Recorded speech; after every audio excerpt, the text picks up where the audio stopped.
സമ്പൽ സമൃദ്ധിയുടെയും ഐശ്വര്യത്തിന്റെയും ഉത്സവമായ വിഷു വന്നെത്തി. മേടപ്പുലരിയിൽ കണി കണ്ടുണരുന്നത് ആ ഒരു വർഷം നീണ്ടു നിൽക്കുന്ന ഐശ്വര്യത്തെ സൂചിപ്പിക്കുന്നു.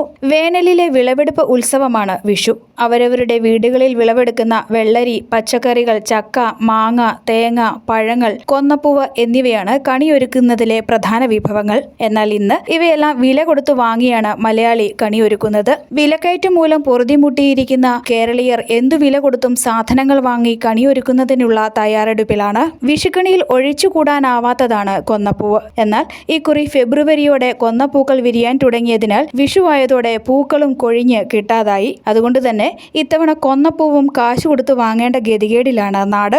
എല്ലാ വർഷവും മേടമാസം 1 വിഷുദിനമായി ആഘോഷിക്കുന്നത്. എന്നാൽ സൂര്യൻ മീനരാശിയിൽ നിന്നും മേടം രാശിയിലേക്ക് മാറുന്ന സംക്രമം ഇന്ന് രാവിലെ സൂര്യോദയത്തിന് ശേഷമാണ് സംഭവിച്ചത്. ജ്യോതിഷപ്രകാരം സംക്രമം ഉദയത്തിന് ശേഷം വന്നാൽ അടുത്ത ദിവസമാണ് വിഷു ആഘോഷിക്കുന്നത് എന്നതിനാലാണ് ഇക്കുറി മേടം 2 വിഷു ആഘോഷിക്കുന്നത്.